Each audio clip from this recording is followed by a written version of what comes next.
As Guianas são a subdivisão da América do Sul, compostas pelos seguintes países e territórios: Guiana, Guiana Francesa e Suriname. Os territórios das Guianas foram colonizados no século XVI por Inglaterra, Holanda, França, Portugal e Espanha. As Guianas se limitam-se ao sul e leste com o Brasil, ao oeste com a Venezuela e ao norte com o Oceano Atlântico. Na posição norte, concentram-se 90% da população total das três Guianas. A população é pouco numerosa, constituída predominantemente por negros, indígenas, mestiços e asiáticos. A maior parte da população concentra-se na área urbana. Os minerais são as principais riquezas das Guianas, destacando-se a bauxita nas planícies e nas planícies litorais, setentrionais, litoral, se sobressai o cultivo de cana-de-açúcar, cacau, café e frutas tropicais. Oi, gente! Agora eu vou falar sobre a América Central e suas divisões. A América Central corresponde a apenas 2% do território americano. É formada por uma parte continental e por um conjunto de inúmeras ilhas que constituem sua parte sul, como se observa no mapa a seguir. A América Central continental está entre as duas grandes porções do continente. É constituída por uma faixa de terras istmo que liga a América do Norte à América do Sul e separa os oceanos Atlântico e Pacífico. Também denominada na América Central Istmica, essa estreita faixa de terras é formada por 7 países, que são eles: Guatemala, El Salvador, Honduras, Nicarágua, Costa Rica, Belize e Panamá. Esses países tiveram em comum a colonização espanhola, exceto Belize, de colonização inglesa. Em geral, os países da América Central continental têm condição social e econômica desfavorável. Apenas o Panamá e a Costa Rica apresentam um padrão de vida melhor. A agricultura de exportação é a base da economia desses países e é praticada num sistema de plantation, dominada por grandes companhias norte-americanas, com destaque para o cultivo de bananas. No fim do século XVII, uma parcela significativa das ilhas estava sob possessão de países europeus, que nelas cultivavam produtos tropicais, como cana-de-açúcar. Para o trabalho nas lavouras de cana-de-açúcar, houve a exploração da mão de obra escrava trazida da África. As ilhas caribenhas sempre foram um atrativo para muitos povos. Além de suas belezas naturais e das rotas comerciais, eram constantemente atacadas pelos navegadores conhecidos como os piratas, especializados em assaltar barcos espanhóis que saíam das ilhas, pois havia a possibilidade de estarem carregados de ouro e outras riquezas. Nas grandes Antilhas, há importantes jazidas de minerais como ferro, cobre, petróleo e bauxita. Jamaica é um dos maiores exportadores mundiais de bauxita. Em geral, o padrão de vida populacional dos países da América Central e Sul é baixo. Apenas Cuba e Bahamas conseguiram avanços sociais em alguns setores. O Haiti tem os piores indicadores sociais, não só na região, mas de todas as Américas. Esse fato foi agravado com o terremoto que abalou em 2010. Que abalou o país em 2010. Eu sou a AD Júnior e hoje a gente vai falar sobre o Haiti. Vamos lá? O Haiti era a colônia mais rica das Américas. 50% do PIB francês saía de lá. O país era chamado a joia das Antilhas. 60% da produção de café mundial e 40% da produção de açúcar saíram da colônia de Santo Domingo. Os senhores de escravos da ilha eram conhecidos por serem os mais ricos entre todas as colônias. Em 1789 haviam cerca de 32 mil brancos, 28 mil mulatos livres e 450 mil negros. Como principal colônia e mais rica das Américas, era de se esperar que o Haiti tivesse a mais brutal e mais abusiva relação entre escravos e senhores, além de péssimas condições de trabalho. Após a Revolução Francesa, inspirados pela Declaração dos Direitos do Homem e do Cidadão, uma insurgência começou em 1791 e só terminou em 1804. Casualidades? 25 mil colonizadores brancos e mais de 200 mil negros morreram durante a conquista da independência do país. O que parecia ser uma das mais bem-sucedidas revoltas contra os senhores de escravos se transformou em um dos capítulos mais apagados da história mundial. Ninguém conta a história do Haiti. Todas as potências mundiais decretaram boicote ao país com medo de insurgências em suas colônias. A jornalista Miriam Leitão narra sobre os acontecimentos e descreve que o Haiti assustava a todos, e assustava mesmo. Imagina escravos agora começando a lutar pela sua liberdade na colônia. E agora, José? O novo país precisava produzir e escoar sua produção. E como fazer isso sem o reconhecimento das maiores potências mundiais?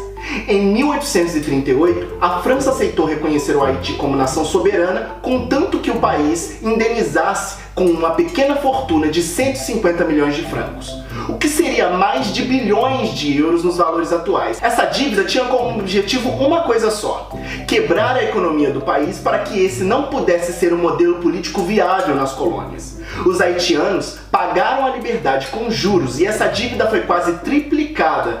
Sem dinheiro e sem poder escoar a produção, o Haiti quebrou. O país paga a última parcela em 1922. Nessa altura, os Estados Unidos já haviam ocupado a ilha entre 1915 e 1938.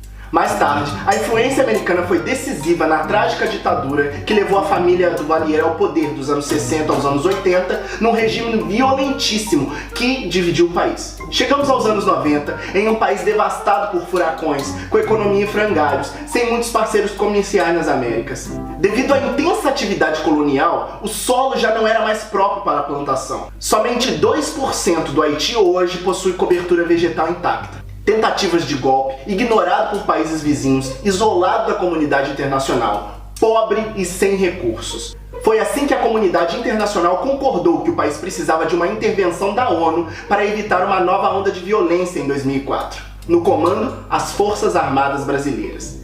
Desde então, o Brasil passa a ser o sonho dos haitianos, que começam a procurar o nosso país intensamente a partir dos terremotos que sacudiram a capital Port-au-Prince em 2010. 315 mil mortos, 1,5 milhão de feridos e 4 mil amputados foi o resultado desse terremoto trágico que atingiu o país. Se você estivesse nessa situação, para onde iria? Não precisa me responder. Essa é a mesma história que aconteceu com seus avós e bisavós quando saíram de uma Escandinávia faminta, ou quando procuravam uma vida melhor longe da pobre Alemanha, e de uma Itália sem perspectiva, e de uma Espanha em frangalhos à beira de uma guerra civil. Eles procuravam a mesma coisa quando saíram de um Líbano e uma Síria em conflito, em uma região dominada pelo Império Otomano, ou fugindo de um Japão até então sem futuro. Foi assim que eles chegaram aqui no Brasil.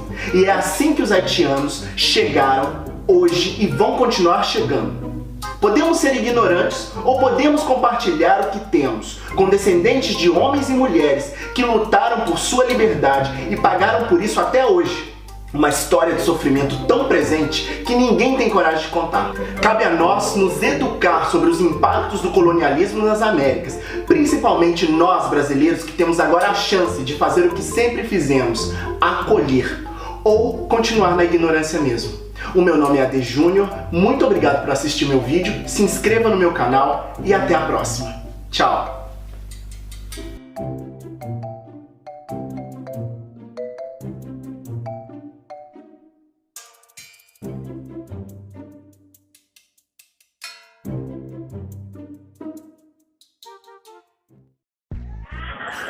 Cuba é o único país latino-americano que adotou o sistema socialista. Durante o período colonial, as terras que hoje formam Cuba estiveram sob o domínio espanhol. Já independente, o país foi ocupado por militares entre 1902 e 1933, sucessivas vezes pelos Estados Unidos, que intervinham nos assuntos internos da ilha e controlava a exportação do principal produto cubano, o açúcar. O governo realizou uma série de mudanças com investimentos prioritários e destinação de recursos para o setor social, sobretudo nas duas primeiras décadas após a Revolução, os setores mais beneficiados foram a educação e a saúde. Apesar de todas as melhorias sociais, os cubanos enfrentam vários problemas. O sistema de transporte é pouco insuficiente, faltam produtos básicos persistentes e uma enorme burocracia. O maior dos problemas cubanos enfrentados é a situação econômica do país, depois da fragmentação da União Soviética. O embargo imposto pelos Estados Unidos dos produtos de Cuba após a Revolução Cubana limitou as relações comerciais a um grupo reduzido de países, principalmente os que pertenciam à esfera socialista entre as décadas de 1960 e 1980. Em 2009, o governo norte-americano diminuiu as restrições para cubanos americanos visitarem o país. Neste mesmo ano, Cuba foi aceita novamente como membro da Organização dos Estados da América. Em dezembro de 2014, os governos dos Estados Unidos e de Cuba iniciaram o processo para restabelecer relações diplomáticas entre os dois países, com flexibilização de viagens e aumento das exportações para alguns produtos.